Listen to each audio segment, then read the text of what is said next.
Pemirsa, program cek kesehatan gratis berhasil menjangkau 70 juta penerima manfaat pada tahun 2025.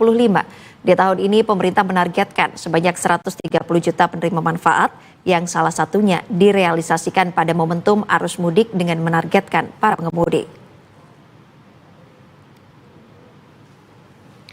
Kantor Staf Presiden bersama Badan Komunikasi Pemerintah menggelar konferensi pers terkait perkembangan pelaksanaan program hasil terbaik cepat dan persiapan mudik Lebaran. Salah satu yang disampaikan adalah perkembangan program cek kesehatan gratis atau CKG sepanjang tahun 2025. Di mana program CKG berhasil menjangkau sebanyak 70 juta penerima manfaat. Di tahun 2026, pemerintah menargetkan program CKG dapat menjangkau 130 juta penerima manfaat. Selama arus mudik dan arus balik tahun ini, pemerintah juga melaksanakan CKG untuk pengemudi. Berdasarkan data hingga 9 Maret 2026, sebanyak 338 pengemudi bus telah menjalani CKG di 16 pul PO bus dan terminal di Jawa Tengah dan Jawa Barat. Tentu saja acara ini terselenggara berkat kolaborasi antara Kantor Staf Presiden dan Badan Komunikasi Pemerintah. Rekan-rekan media dan juga masyarakat sekalian. Selama arus mudik dan arus balik pada liburan Lebaran tahun ini, pemerintah akan melaksanakan CKG pengemudi. Nanti disampaikan juga oleh Pak Katib.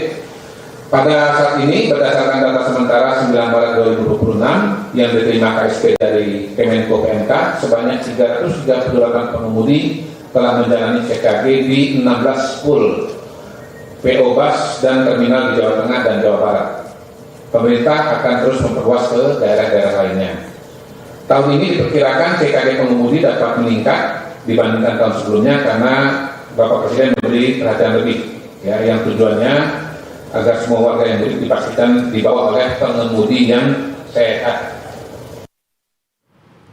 Dan untuk mengetahui hal lainnya yang dipaparkan oleh pemerintah dan dalam konferensi pers KSP bersama Bako mengenai persiapan arus mudik 2026, kita sudah terhubung dengan Fani Agnia. Baik, selamat siang Fani. Apa saja yang disampaikan oleh pemerintah yang berkaitan dengan persiapan mudik Lebaran tahun ini? Silakan Fani. Ya, selamat siang Ayu dan juga pemirsa. Pemerintah Republik Indonesia tentu terus menyiapkan kesiapan jelang perayaan Hari Raya Lebaran di tanggal 20 hingga 21 Maret 2026 mendatang, serta perayaan Hari Nyepi di tanggal 19 Maret 2026 mendatang.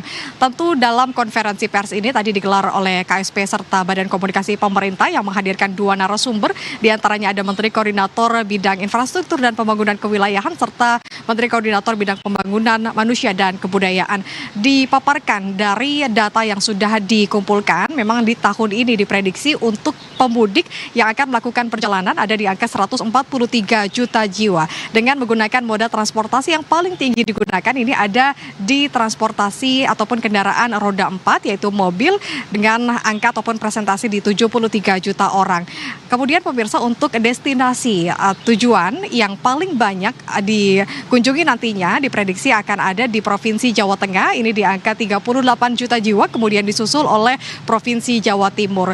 Kemudian kalau kami melihat terkait dengan adanya puncak arus mudik serta arus balik yang tentu juga menjadi perhatian Ayu serta pemirsa agar bisa memprediksi kapan bisa melakukan perjalanan. Untuk puncak arus mudik sendiri ini diprediksi akan terjadi di tanggal 14 hingga tanggal 15 Maret 2026 di gelombang pertama, kemudian gelombang keduanya akan terjadi pada tanggal 18 hingga tanggal 19 Maret 2026. Kemudian untuk arus baliknya pemirsa ini diprediksi untuk gelombang pertamanya terjadi pada tanggal 24 hingga tanggal 25 Maret 2026, kemudian gelombang kedua akan terjadi di tanggal 28 hingga 29 Maret 2026. Tentu tanggal tersebut dipaparkan oleh pemerintah agar masyarakat juga tentu berhati-hati dalam memilih tanggal karena ada beberapa titik puncak terjadinya arus balik dan juga arus mudik agar bisa dihindari atau memilih tanggal lain supaya nanti tidak terjadi bentrok ataupun tidak terjadi kepadatan yang begitu tinggi seperti beberapa momen-momen ketika arus mudik ataupun arus balik.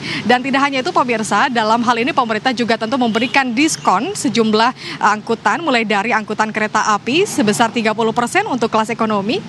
kemudian angkutan laut sebesar 30% juga untuk kelas ekonomi, serta untuk angkutan udara atau pesawat di angka 17 hingga 18%, khusus untuk pesawat domestik kelas ekonomi. Sementara itu, Ayu dan juga pemirsa, semoga bisa menjadi perhatian untuk perjalanan mudik tahun 2026. Sementara itu kembali ke Anda di studio. Baik, terima kasih Fani Agni atas laporan Anda dan selamat kembali bertugas.